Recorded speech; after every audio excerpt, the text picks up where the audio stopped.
Hello, it's Dr. Abby on Tell Me the Stories of Jesus, and it's a continuation of the stories that we've been talking about in the past couple of weeks. Today, we're talking about Joseph. Remember Joseph, the boy with the coat of many colors? Now he's in Egypt, he's a slave. He's putting on the slave's coat. So Joseph, remember his brothers sold him, and they sold him to the slaves, to the traders who sold him to Potiphar, an Egyptian, high up in the government, high up in the army. I told you Joseph had many faults, but he was hardworking. So wherever he was hardworking and he prospered.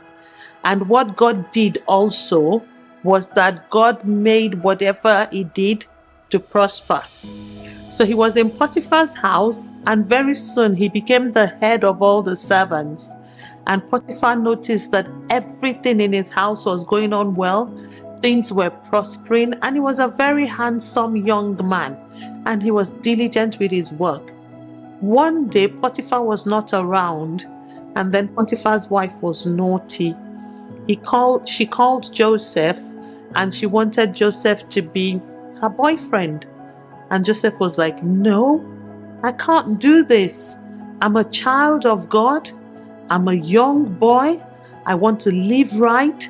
I want to do what makes God happy. I can't do it. My father might not be here.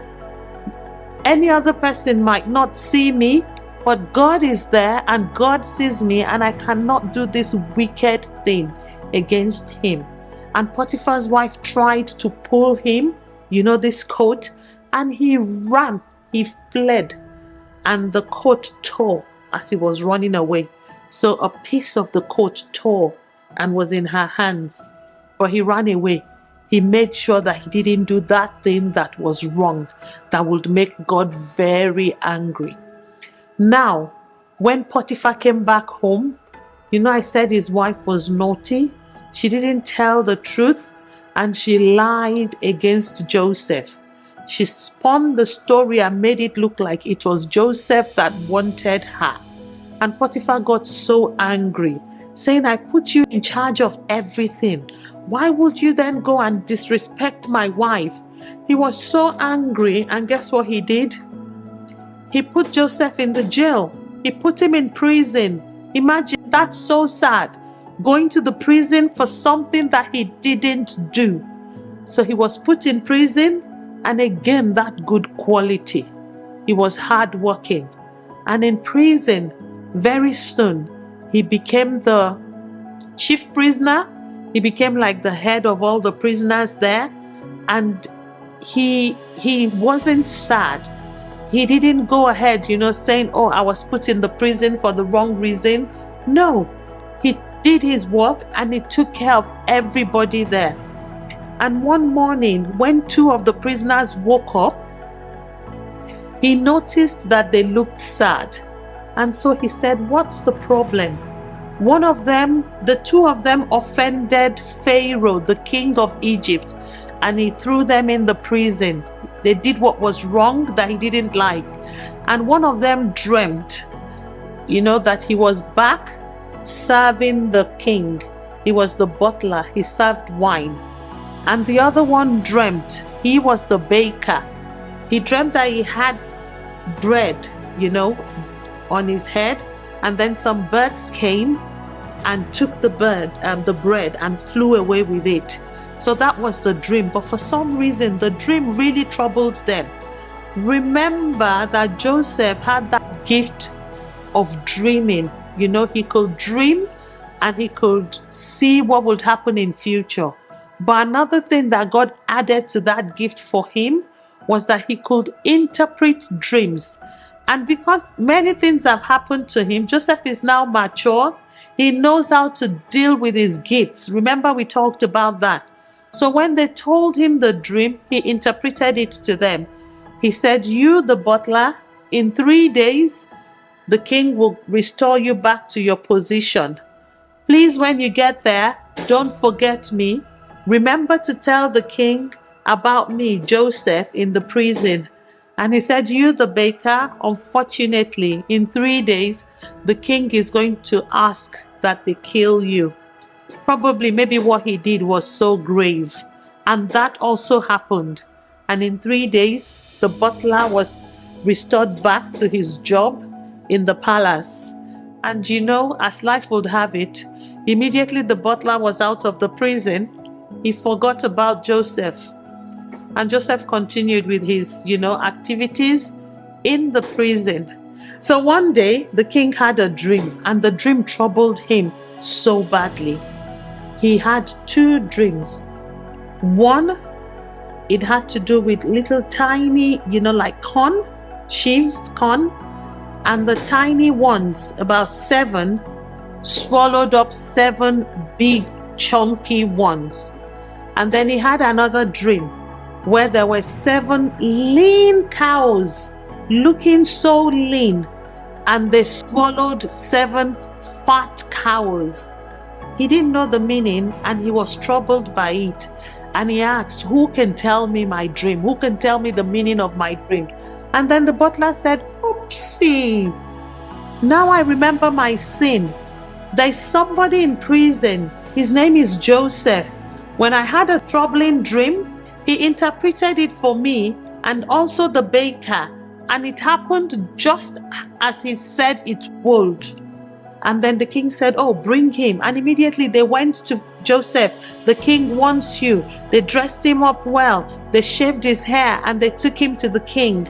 And when the king told him the dream, he interpreted it with the help of God. He said, now those lean cow, the lean corn, they stand for 7 years when there will be famine. Now the fat, chubby ones, they stand for 7 years where there will be a lot. Now, the 7 years where there will be a lot of food, abundance of many things, that's going to come first. When that comes, you must save 20% of everything. You must build storehouses and save. Because 7 years down the line, there's going to be famine. Famine is when there is no food, no crops, everywhere is dry, people are hungry, some people are dying from the hunger. He said, but if you have saved that 20%, you will be able to have enough to eat when there is famine, when there isn't much. The king was so happy. He interpreted the dream. He also gave a solution, what they were going to do. And the king was like, who else should be in charge of this than you, Joseph? And immediately the king promoted him from being a slave, from being a prisoner. He became second in command to the king. They dressed him up and he started to do all those things. Now you save this. Now you put this to the storehouse. They built storehouses, and many things. And that's how the story of Joseph changed. That brings us to the end of the story today. Now we'll go back and learn. Number 1, continue to be hardworking wherever you find yourself. So far this year, we've discussed, little boys and girls and how they've stood for God, how they've continued to behave themselves without their parents being there. The same goes for Joseph. He was a spoilt boy. Immediately, he's changed his ways. He's become matured. So whatever bad manners you've got, you can drop it and turn things around and shine like the child of God that you are. And then he met himself as a slave. He wasn't crying every day saying, and I'm the son of a rich man back home. I'm the son of a rich man back home. No, he worked hard. He walked his way to the top every time.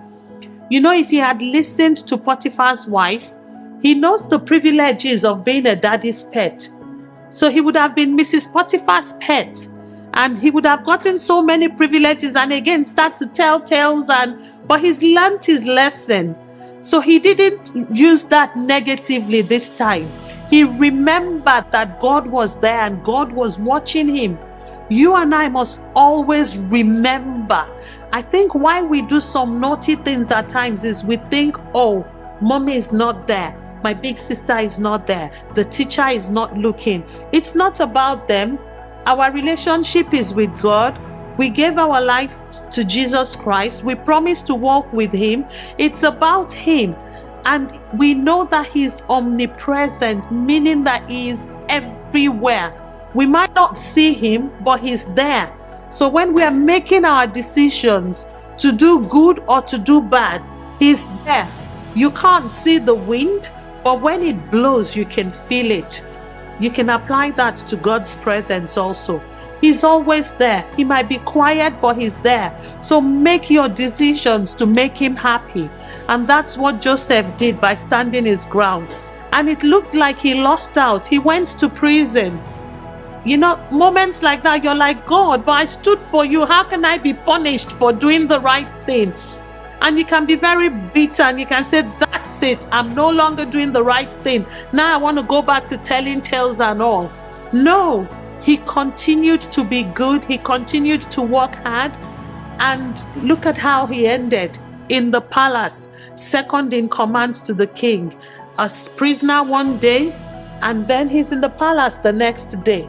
And wherever you find yourself, whatever situation you find yourself, good or bad, we pray that it's always good. Always look out for others. He was a prisoner and he looked out for other prisoners. He didn't say, why are you sad? Come on, we're prisoners together. Come on, let's go do our work. He took time. He asked them. So always look out for others. Always reach out for them. Always try and meet their needs. And don't forget that gift God has given you. Continue to use it to glorify His name. Continue to be mature in the way that you use it. Continue to involve God. Continue to pray to God. And that gift will get you to the palace. That gift will take off your prison coats and put back on you that coat of many colors, or better still, that palace coat. Till we meet next time, and we will still be talking about Joseph. Something very interesting happening to him. I'm excited. It's from me, Dr. Abby. Bye.